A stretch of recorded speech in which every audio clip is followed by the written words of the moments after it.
안녕하십니까. 울산문화관광재단 예술지원팀장 김성태입니다. 지난 시간 문화와 예술, 전통이라는 세 가지 단어를 중심으로 해서 문화 그리고 예술 이런 데 관련된 그 전형적인 이야기들을 간단하게 개론처럼 설명을 드렸는데 좀 다소 복잡하셨을 수도 있지만 이 단어들이 조금 더 이제 정의가 된다면 앞으로 여러분들께서 많은 문화와 예술을 접하는 데 도움이 되셨을 거라고 생각을 합니다. 오늘은 그 연장선에서 울산의 민속, 아무래도 울산 쪽에서 거주하시는 분들이 많이 계실 거라서 울산의 민속에 관해서 좀 알아보는 시간을 가져보겠습니다. 울산의 민속이 한두 개이지는 않을 겁니다. 수십 개, 수백 개가 될 수도 있겠지만 그 중에 각 구군을 대표하는 민속 문화를 통해서 우리의 문화, 울산의 전통 이런 것들을 좀 찾아볼까 합니다. 예술과 민속은 차이가 좀 있을 수 있습니다만 거기에 대한 구별은 개인의 역량으로 조금씩 구분을 해보시면 좋을 것 같고요. 먼저 울산의 예술적 뿌리라고 하게 되면 선사시대부터 시작이 됐다고 볼 수 있겠죠. 다들 아시다시피 방구대 안각화가 있고 천정리 각석에서 나타나는 그런 그 그림들, 예술 작품들을 통해서 예술이라기보다는 그 시절에는 하나의 그 기호, 부호였을 수도 있습니다만 현재 많은 그 예술가들이 여기에서 영감을 얻어서 새로운 작품들을 만들어내고 있습니다. 그런 점에서 예술 작품이라고 인정을 해주고요. 그리고 울산뿐만 아니라 전 세계 모두가 다 마찬가지겠지만 꾸준히 이어져 왔던 어떤 그 뿌리를 우리가 민속에서 찾아볼 수 있겠습니다. 울산광역시에 등록된 그 무형문화재, 국가 중요 무형문화재가 아니라 울산광역시 무형문화재를 살펴보면 총 9개가 있는데요. 먼저 장도장, 은장도를 제작하는 그런 기법, 그리고 일산동 당제 별신굿, 이따가 설명을 드릴 그 울산의 민속에도 포함이 되어 있습니다. 2003년에 울산광역시 무형문화재로 선정이 됐고요. 그리고 모필장, 붓을 만드는 모필장이죠. 옹기장, 잘 아시다시피 옹기 그릇을 빚는 옹기장, 그리고 정각장, 도장처럼 그 옥새나 이런 큰 정각을 하는 분인데 이분 같은 경우에는 지금 무형문화재로 지정되셨던 분이 반납을 하셨어요. 2017년에. 그리고 이사를 가셨기 때문에 현재 울산광역시에서는 더 이상 전승되지 않고 있습니다. 그리고 벼루장이 있고 쇠부리 소리가 2019년에 울산광역시 지정 무형문화재로 선정이 됐습니다. 그리고 작년이죠. 울산 마두희 그리고 판각장 두 가지가 포함되면서 총 9개 무형문화재가 울산광역시 등록 무형문화재로 인증이 되었습니다. 자, 오늘은 그 각 구군을 대표하는 민속놀이 또는 민속문화 중에서 정말 대표적인 걸 알아볼까 하는데요. 먼저 울산광역시 중구에서 연행되고 있는 병령선왕치기 놀이입니다.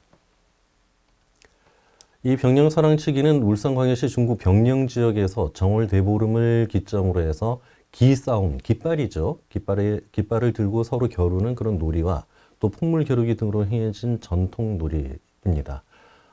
울산 병령 일대 마을들이 여러 가지가 있는데 지금 병령 5거리, 4거리 이런 식으로 되면은 동서남북의 4개의 마을로 구분을 하고 방위에 따라서 동쪽은 청색, 서쪽은 어떤 색 이런 식으로 해서 각각 다른 색깔의 옷을 차려입은 풍물패들이 각각의 그 선왕기, 대장기죠. 이런 걸 앞세우면서 집집마다 마을을 찾아다니면서 지신밟기를 하고 풍물놀이를 했던 그런 풍속입니다. 그리고 각 가정집에서는 음식을 대접한 뒤에 함께 몰려 나와서 달집을 불태우면서 어우러졌던 그런 민속놀이고요. 현재도 계속 재현이 되고 있습니다. 우리가 달집 태우기 하게 되면 정월 대보름날 달이 떠오를 무렵에 이제 많은 악한 기운들을 몰아서 다 태워서 하늘로 올려보내고 새로운 좋은 기운을 받기 위해서 달집 태우기를 하잖아요. 근데 다른 지역에서는 여러 가지 놀이가 있지만 이 병령 지역의 독특한 놀이로서 오전 중부터 계속 풍물놀이를 하면서 기싸움, 풍물 겨루기 이런 노름판이 있었다는 사실이 기록으로 남아 있습니다. 이를 통칭해서 선왕치기라고 하는데요. 이 선왕치기가 끝나고 달집 태우기가 끝날 무렵에는 사용했던 작은 선왕대, 깃발 이런 것들을 밭머리에 갖다 놓고 불을 지르면서 태웠다라는 그런 얘기도 있습니다. 먼저 이 병령이라는 지리를 좀 먼저 알아보게 되면 조선시대 병마 절도 사용이 있었던 관계로 군사적 문화가 오랫동안 지속되어 온 곳이죠. 그래서 울산 지역, 특히 중구에서 병령하게 되면 굉장히 기질이 좀 거셌던, 드셌던 지역이다 이렇게 알려져 있기도 합니다. 요즘 그렇다는 얘기는 아닙니다. 요즘 굉장히 온화하죠. 그래서 이 병량 선항치기 놀이하게 되면 단순한 동네 풍물구처럼 민속놀이로서의 개념도 있지만은 여기 어떤 군사적인 그런 방식들이 포함이 돼서 네 개 마을의 그 연합적 연의가 이루어지는 그런 방식으로 연의가 됐다라고 볼 수 있습니다.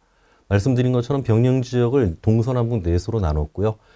방에 따라서 5가지 세계의 복식을 갖췄는데 네 방인데 왜 5가지 복식이냐? 중앙에서 리드를 하고 있는 중앙은 또 노란색의 옷을 입은 그런 홍패들이 같이 있었기 때문에 총 5방이가 되는 겁니다. 그래서 5방색의 선항기를 앞세우면서 집집마다 들러서 풍물을 치고 이게 지신 밝힌 거죠. 액을 몰아내면 각 집에서는 음식을 주기도 하고 동전을 내기도 했습니다. 그리고 특이하게도 선항대에는 오색기를 달았는데요. 여기 보시면 동동은 파란색, 서동은 흰색, 남동은 붉은색, 북동은 검은색, 그리고 중앙을 상징하는 중앙은 노란색의 천을 각각 깃대 위에 달게 됩니다. 대표적으로 큰 선항대는 대를 광목으로 감아서 동사에다 두었다가 이제 보관을 했다가 이렇게 행사 때마다 꺼내서 썼는데요. 여기에다가 참여를 하게 되면 마을 사람들은 일년 신수가 좋아진다고 해서 돈도 달고 배 같은 걸 매달았다고 합니다. 그러니까 그 물건을 이렇게 신에게 바치듯이 바치게 된 거죠. 요즘도 그 달집 태우기를 할 때 달집을 짓게 되면은 어르신들이 나오셔서 속옷을 묻어두는 경우도 있고, 그 다음에 소망지를 쓰기도 하고, 지전이라고 해서 종이돈을 붙이기도 하고, 동전을 얻는 경우들도 있는데, 다 이렇게 내가 이렇게 신에게 베풀었으니까 복을 주십시오라고 하는 기복의 문화라고 볼 수 있겠습니다. 동동은 동방 청제 장군이라고 불렸고요. 서동은 서방 백제 장군, 남동은 남방 적재 장군, 북동은 북방 흑제 장군입니다. 그리고 이제 젊은 남자, 할머니, 젊은 여자, 그리고 영감 이렇게 각각의 의미로 상징성이 있습니다. 사실 이 놀이는 연행이 끊겨졌었죠. 예전 일제강점기 때는 풍물놀이라든지 이런 것들을 거의 금지를 한 경우들이 많았습니다. 전승이 끊어진 것을 1970년에 울산 광역시 중구 남해동에서 살고 계시던 이종길이라는 선생님의 구술 제보로 체록이 됐었는데요. 1920년대까지 연의가 되다가 일제강점기 때는 중단이 됐습니다. 그리고 한 동네의 놀이가 아니라 병영적인 모든 마을들이 합심해서 벌였던 그 합동으로 벌였던 놀이라서 기존의 지신 밝기와는 다른 측면을 가지고 있죠. 그래서 이것이 울산 문화 무형문화유산으로 등재되는데 크게 아마 역할을 하지 않았나 생각이 듭니다. 대동놀이로서의 특징도 가지고 있는데요. 2004년 내지 5년 무렵에 그때 그 한국 연극 그 관련된 책자에서 여기 된 기록이 잠깐 보였습니다. 그래서 중구문화원, 울산광역시 중구문화원에서 병영선항치기를 다시 재현하고 발전시키자라는 의미에서 개발을 하게 됐고 많은 자료들을 축적해서 현재까지 진행이 되고 있습니다. 자, 내용상으로 보면은 지신 밝기, 또 매귀약, 우리가 풍물놀이 굿하는 거죠. 이런 것들이 보편성을 가지고 있으면서도 군사지역이라는 특징 때문에 우리가 다른 지역의 어떤 그 풍물놀이하고는 다르다라는 생각이 들고요. 여기 보면은 성내 각 마을들의 연대, 그리고 무부굴레가 나오는데 여기 등장하는 사람들 중에서 뭔지 병사의 병졸의 옷을 입고 나오는 그런 분들이 있어요. 그런 분들을 무부굴레라고 예전에 총칭을 했는데 실제로는 이제 그 무당의 남편들이면서 재능을 가지고 있으면서도 병졸의 역할을 했던 이 굴레 같은 경우에는 좀 뭐랄까요, 어려운 일들을 행했던 포졸들, 병졸들을 얘기를 하거든요. 곤장을 친다든지 아니면 좀 험한 일을 담당했던 그런 경우들이 이제 굴레라고 하는데 이런 분들이 행렬에 등장을 합니다. 그래서 또 오방신장을 표현하는 선왕신도 나오고 해서 이것들이 단순하게 민속의 단계에서 군대라는 영역이 들어오면서 다른 지역과는 독특한 병영선왕치기 놀이가 만들어졌다 이렇게 볼 수 있겠습니다. 내용을 쭉 이렇게 검토를 해보시면 병영선왕치기 놀이가 매번 행해지고 있는데 꼭 한번 보시기 바라고요. 매기약과 구별되는 병량선왕치기 놀이의 어떤 독특한 점들이 울산 지역의 특징, 문화예술로서 또 가치를 가지고 있다라는 점을 말씀드립니다. 자, 이제 많은 고증들과 자문이 필요하겠죠. 이렇게 지정받기 위해서는 병량선왕치기 보존회가 2006년도에 결성이 됐고 한국민속예술축제 등등에 출연하면서 또 좋은 평가를 받아서 현재까지 진행이 되고 있습니다. 이런 놀이의 모양을 보시면은 앞에 이렇게 크게 큰 대형 선왕대가 있고 작은 동네를 상징하는 깃발들이 모여서 기싸움, 대싸움을 벌이는 모습을 연희로서 새롭게 만들었다는 점을 확인하실 수 있겠죠. 저희들이 요 경우에는 움직일 수 있도록 이동형으로 만들었습니다만 예전에는 고정시킨 그런 형태로 만들어졌을 걸로 짐작이 됩니다. 자, 다음은 달리농악입니다. 울산광역시 남구에 전승이 되고 있는데요. 달리농악은 1960년대 초기까지 전형적인 농경지였던 달동, 달리마을에서 성행했던 두레농악이죠. 전국적으로 이 두레농악은 좀 분포가 비슷한데 울산 지역에는 전승이 끊어졌다가 전통을 좀 다시 개발하고 만들어야 된다는 측면에서 보편적으로 행해졌던 이 놀이를 다시 부활을 시켰습니다. 단순한 그냥 농악으로 끝나는 것이 아니라 모든 사람들이 모여서 즐겼던 축제, 농경행위 오락적인 면이 오히려 도드라졌던 그런 작품이라고 할 수 있겠습니다. 공업화도 있었고 무분별한 도시개발이 이루어지면서 농촌과 그 문화가 다 사라지고 나자 농악을 비롯한 민속놀이 자체가 사실은 도시에서 사라질 수밖에 없는 그런 현상이 됐죠. 이에 그 많은 분들이 모여서 울산의 농악은 무엇인가 그 뿌리를 찾아보자 해서 결국은 달리농악을 울산 민속 또는 풍물의 뿌리로 찾자라고 결심을 하고 시작을 했습니다. 대부분 다른 지역과 유사한 형태로 연행이 됐습니다만 지신밟기는 병영 선왕치기 놀이도 같은 시기에 이렇게 진행이 됐잖아요. 정월 초하루부터 정월 대보름 때까지 쭉 지신밟기를 함께해서 마을들의 어떤 단합을 중심으로 했던 그런 놀이라고 볼 수 있겠습니다. 농경사회에 빠질 수 없었던 행위가 농악이라는 점에서 울산 달리농악 역시 이 달리 지역에 성행해졌던 세시풍속이나 농경 행위의 영향을 받았을 것으로 보이지만 그 기록이 잘 남아있지 않기 때문에 일제강점기 때 촬영됐던 그 영상 자료나 사진 그리고 구전으로 전승이 되어오는 가락 이런 것들을 통해서 새롭게 재해석된 그런 두레놀이라고 보시면 되겠습니다. 사진을 보시게 되면 많은 풍물패들이 이렇게 고가를 곱게 차려입고 모여서 풍물을 치고 있는데 일반적인 두레 풍물놀이하고 거의 흡사하기 때문에 민속에 관심이 있으신 분들은 세련된 어떤 장단 이런 것들을 통해서 신명을 느끼실 수 있는 작품이라고 보입니다. 자, 울산 쇠부리 소리 넘어가겠습니다. 울산광역시 북구에 전승이 되고 있고요. 쇠부리 우리가 잘 알다시피 달천 철장이 삼한시대 이전부터 울산에 존재했기 때문에 울산 산업의 어떤 근간이 되고 뿌리가 되는 그런 형태로 볼 수 있겠죠. 2019년도에 쇠부리 소리는 울산광역시 무형문화재로 지정이 됐습니다. 요즘은 무형문화유산이라고 부릅니다. 자, 울산의 그 쇠부리터, 쇠를 부리다, 그러니까 대장간, 쇠공장, 철물점 이런 것들이 다 포함됐다고 보실 수 있습니다. 불매꾼은 사실 풀물을 일하고 이 쇠부리 작업을 하는 분들을 불매꾼이라고 불렀거든요. 그래서 1981년도에 최고의 불매꾼이셨던 최재만 선생님이 구현한 쇠부리 소리 그걸 근간으로 하고 그리고 1982년에는 쇠부리 참여하셨던 분들의 후손인 김다로 선생님이 구현한 도덕골 쇠부리 불매소리 이거 두 가지를 버전으로 해서 근간으로 새롭게 창작을 하고 개선을 했습니다. 81년도에 지역 민요를 채록하다가 발견이 됐었고요. 발굴이 되고 이 쇠부리 소리 하나 가지고 현재 쇠부리 축제가 이루어질 때까지 울산의 대표적인 문화유산이 됐다는 건 놀랍지 않습니까? 진짜 예전의 기록은 글자 하나 아까 그 병영사랑치기도 글자 하나로 찾아낸 거거든요. 그리고 많은 자료들을 검색해서 하나의 축제가 만들어지기도 했고 또 민속 문화가 탄생했다고 한다면은 쇠부리 역시 마찬가지로 노래가 구전되었던 그 기록을 통해서 여기에 바탕을 두고 새롭게 만들어진 민속이라고 할 수 있습니다. 지난 시간에 전통이라는 걸 저희들이 잠깐 알아봤었는데 바로 문화와 전통이 기인해서 현재까지 전승되는 우리 울산의 아주 소중한 자산이라고 할 수 있겠죠. 자, 이런 내용들은 사실은 전문적인 분야이기 때문에 크게 설명할 필요는 없을 것 같습니다. 실제로 노동에 관련된 그런 내용들을 담아서 구성을 하고 여기에 재미 삼아서 우리가 볼 수 있는 그런 측면들을 담아놨기 때문에 연극적인 요소도 들어가 있고 또 풍물이 들어가 있고 노래가 들어가 있고 해서 종합 연희로서의 가치를 가지고 있습니다. 더구나 또 아이들 재우는 소리, 노동을 하다 보면은 모두가 다 이렇게 일터에 나와서 일을 하면 집에 아기들이 이렇게 따라 나오는 경우나 애를 재워놓고 나와야 되는 경우들이 있잖아요. 이런 것들까지 묘사를 해서 우리 그 당시에 삶을 살았던 그 당시 주민들의 어떤 생활 패턴도 엿볼 수 있고요. 그리고 풍자, 해악이라는 측면도 충분히 볼 수 있습니다. 장난스러운 점도 있고 진지한 측면도 있고 노동의 어떤 그 가치라는 것은 이런 것들이 복합적으로 이루어져야지만이 힘든 일을 하면서 또 휴식을 취할 수 있다는 점에서 굉장히 중요한 문화유산으로 가치를 가지고 있다고 볼 수 있겠죠.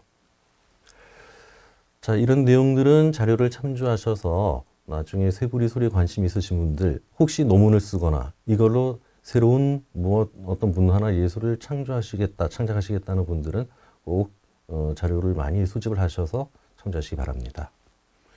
역시 기술적, 역사적, 지리적 배경이 담겨 있는 이 울산 새부리 소리는 한국민속예술축제에도 자주 나갔습니다만 전국적으로도 널리 가치를 인정받고 있죠. 요건 이제 풀무 이렇게 모습을 보여드리는 건데요. 이렇게 사람들이 올라가면서 여긴 부리 밑에서 쭉쭉 올라오기 전에 흙을 밟기도 하고 이런 작업을 통해서 나중에 불에다가 쇠 장판을 집어넣고 달궈진 불로 대장간처럼 땅땅땅 망치로 두드려서 호미도 만들고 낫도 만들고 예전에 전쟁 때는 뭐 칼도 만들고 했겠죠. 이런 근간이 있어서 울산이 산업도시, 공업도시로서의 어떤 과거로부터 전통적인 삶의 방식이 있었다라는 점을 인증해주는 자료가 될 수도 있겠습니다. 자, 아까 언급해드렸던 일산 동제, 동해안 별신굿입니다. 울산광역시 동구에서 연행이 되고 있고요. 2003년에 울산광역시 무형문화재 2호로 지정이 됐는데 요즘도 연의가 되고 있습니다만은 공식적으로 연의가 된다기보다는 동해안 별신굿을 운영하는 그런 무부들에 의해서 진행이 되고 있습니다. 사실 이 동해안 별신굿은 부산 동래부터 강원도 고성에 이르는 그 동해 지역을 쭉 따라 올라가면은 마을마다 정기적으로 행해지는 곳들이 많습니다. 그리고 지금은 뭐 미신이니 뭐니 해서 그 전승이 끊어졌겠지만은 마을굿의 개념으로 다시 이렇게 80년대 이후로부터 중요하게 지정이 돼서 활동하는 곳들이 있습니다. 자, 울산시에서는 일산해수욕장, 동구죠, 진화해수욕장, 신안마을 등등에서 3년에서 5년 주기로 마을의 그 태평성대를 또 기원하기도 하고 어민들의 풍어 이런 것들을 기원하면서 연행이 되고 있습니다. 매년 행할 수도 있지만은 동네별로 이렇게 동해안 별신굿이 돌아간다는 건 큰 형태의 굿들이 계속 지역을 옮겨 다니면서 울산 지역에서 연행이 되고 있다라는 얘기죠. 다른 말로는 풍어제, 또 별신굿의 경상도식 발음, 울산식 발음으로 벨신굿 이렇게 얘기도 하는데요. 동해안 별신굿은 대개 음력 10월 1일부터 짧게는 뭐 한 3, 4일 정도 이렇게 하기도 하지만 뭐 길게 갈 때는 일주일 정도나 뭐 이렇게 연행이 되기도 합니다. 사실 이 별신굿의 기원에서 가장 지금 축제로 성공을 거뒀다고 하는 게 강릉 단오제인데 단오제는 별신굿 자체는 아니지만 단오제 안에 이제 별신굿의 개념도 들어가고 풍어제라든지 다양한 것들이 녹여져서 현재는 축제로서 굉장히 널리 알려져 있기도 합니다. 사실 이 동해안 별신굿의 연원 여기에 대해서는 정확히 알려져 있지는 않습니다. 언젠가부터 행해졌는지 연도라든지 이런 것들이 정확하지는 않지만은 박경신 선생님이 쓴 한국의 별신굿 무가라는 책에 보면 울산 지역에서는 동해안 별신굿이 연행된 지 한 200년 정도는 지났다라고 이렇게 지금 서술이 되어 있고요. 그렇게 따져보면 동해안 별신굿이 행해졌던 그 시기와 동일하다라고 볼 수 있습니다. 2000년대 들어오게 되면 동해안 별신굿의 대가인 김석출 가게의 그 무집단이라고 하죠. 무부들에 의해서 지금도 연행이 되고 있습니다. 동해안 별신굿의 과장을 좀 살펴보게 되면은 일반 굿하고 좀 다릅니다. 동네나 뭐 치성굿이라든지 아니면은 사람들이 아팠을 때 그 굿하는 그런 거하고 좀 다르고요. 마을굿의 개념을 가지고 있기 때문에 바닷가 앞에 큰 천막을 치는데 예전에 뭐 산대라고 불렀었죠. 여기 재단, 그러니까 상을 차려서 과일이나 고기, 뭐 떡 이런 것들을 올려놓게 되고 바깥에는 모든 굿이 그렇듯이 알록달록한 그런 장식들, 허개등, 신장대 뭐 이런 것들을 다 차려놓고 있습니다. 바다답게 그 바다의 신인 용왕이 탈 수 있는 용선을 또 역시 여기다 걸어놓게 되죠. 부정을 먼저 몰아내고 복을 불러들이고 앞으로 바다에 나가서 고기잡이를 할 수 있는 모든 어부들의 안전을 또 기원하기도 하고 바다에서 아깝게도 목숨을 잃었거나 다치거나 했던 분들의 어떤 그 살풀이 개념도 들어가고 해서 다양한 굿거리 과정들이 다 포함되기 때문에 굉장히 크고 긴 굿이라고 볼 수 있습니다. 한 가지의 어떤 기호만 가지고 하는 것이 아니라 동네 전체 발전을 위해서 연행되는 굿이었기 때문에 볼거리도 많고 그리고 정말 그 안에서 불려지는 많은 그 푸닥거리 등등 그리고 또 구전으로 이렇게 전해지는 그런 넋두리라든지 이런 것들이 굉장히 그 문화적으로도 가치가 있다라고 평가되고 있습니다. 자, 이런 형태로 진행이 되고 있습니다. 요거는 그 일부 중에 하나인데요. 이렇게 재단이 차려져 있고 음식과 또 장식물들이 놓여져 있고 무부들이 반주를 하고 있고 동네 주민들이 기원하시는 분들이죠. 덕담을 하기도 하고 무당들이 덕담을 할 때 또 고사하면서 돈을 내기도 하고 음식을 바치기도 하는 우리가 TV나 영화에서 많이 보던 동네굿, 별신굿의 장면으로 보시면 되겠습니다. 동해안의 어떤 특징이라고 보면은 굉장히 좀 빠르고 다이내믹한 소리들 그리고 그런 장단들이 좀 유주가 되고요. 이것이 남해나 저쪽 그 전라도 쪽으로 가게 되면은 약간 살풀이의 개념들이라든지 이런 것들이 좀 포함이 돼서 기능도 다양화되고 서로서로 특질적으로 좀 구별되는 소리들이 있습니다. 이것은 현장에서 직접 들으셔야지만 비교가 가능하다고 볼 수 있겠네요. 자, 다음으로 울산광역시 울주군에서 연행되는 서생 메레치 후리소리입니다. 자, 오늘 5가지를 지금 구군별로 보고 있는데 이 외에도 상당히 많은 그런 민속문화 그 유산들이 있거든요. 근데 대표적으로 5가지만 보고 있습니다. 서생 메레치 후리소리라는 제목은 얼마 전부터 이렇게 좀 우리 그 울산 지역에 맞게 흥겨운 이름으로 붙었는데 그전에는 멸치 후리금을 당기기 놀이라고 하는 이름으로 또 우리가 알고 있습니다. 울주군 온산읍 등에서 후리그물을 이용해서 멸치잡이를 하는 과정을 재현을 했습니다. 놀이가 민속 문화로 이렇게 옮겨준 경우죠.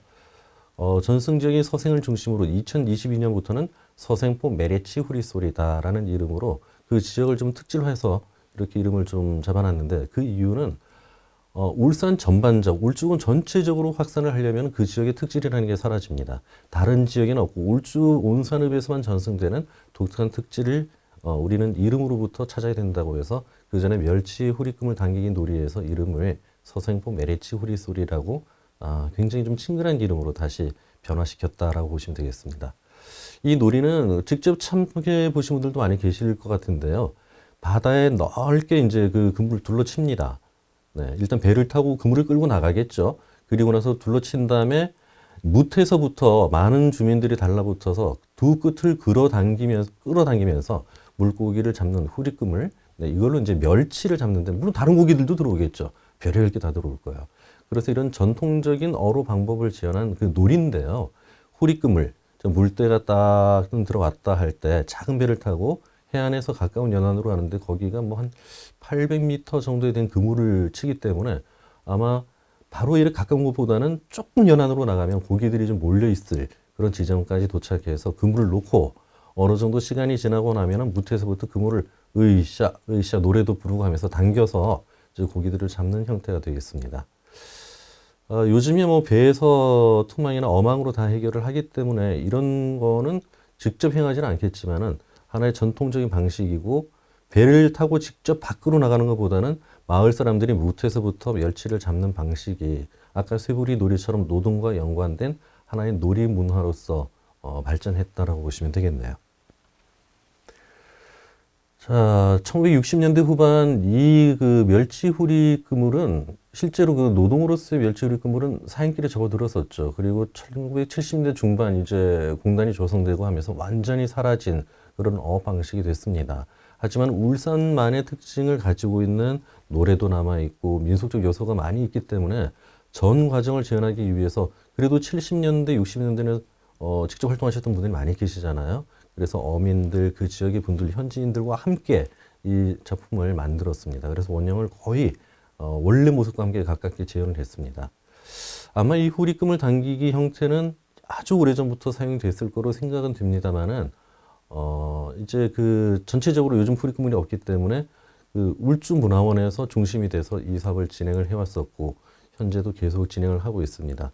전년도에도 한국민속예술축제 울산 대표로 출전해서 좋은 성과를 거둔 걸로 알려져 있습니다.